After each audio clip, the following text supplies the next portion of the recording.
Back in November 2017, it was in the evening of either Monday night or Tuesday night, Gina reached out to me about this family who had been in an auto accident. It was a family of 5, and the family was mom, dad, 15-year-old, 8-year-old, and a 3-month-old. And the 3-month-old was severely injured in the wreck, and mom and dad were pretty injured too and came to Gwinnett.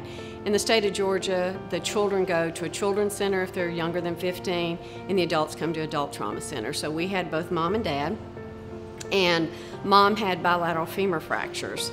And so mom had gone to the OR that day to have her femurs fixed, and Gina had received a call from the clinician down at the CHOA ICU. She said the child had a really bad traumatic brain injury, and they just didn't think he was going to survive very long. So she wanted to see how mom and dad were, what the extent of their injuries were, and if there were any possibility of them being discharged from the hospital, because she just wanted them to be able to come up given the situation. And my wheels started turning, so I just told her, I said, let me see what I can do. She got on the phone, she called the surgeons, called her administration, and by the end of the day, she's like, if this kid makes it through the night, we're gonna be there. In my mind, I was thinking, we'll be lucky if they get here in 48 or 72 hours. And then, to hear within, I'd say less than 12 hours that they were gonna be on their way here with a nurse accompanying them was just tremendous.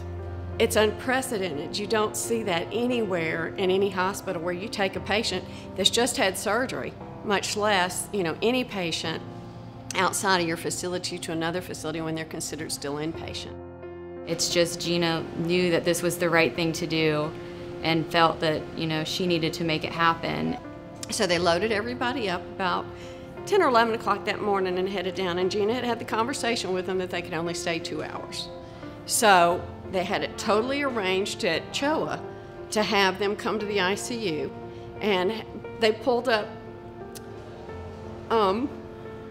mom's stretcher right next to the baby, and she was able to touch and hold him and to say her goodbyes. Like,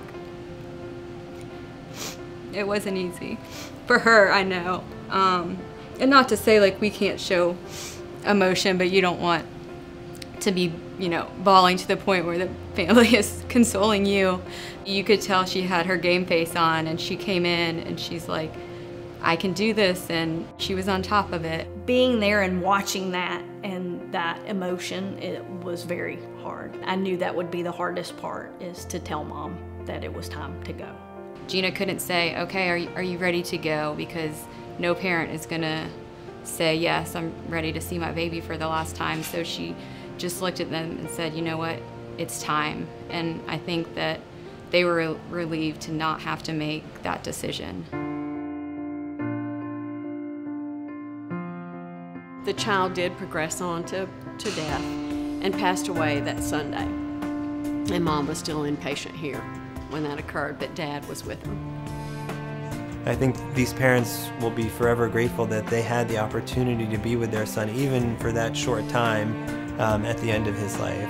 I just could not have done what she did, because, to be there, to be a part of that is huge, because you're on the periphery, but yet you're such an intimate part of such a, once in a lifetime event. All I could think of is, if that was my son, I would have wanted somebody to do that for me.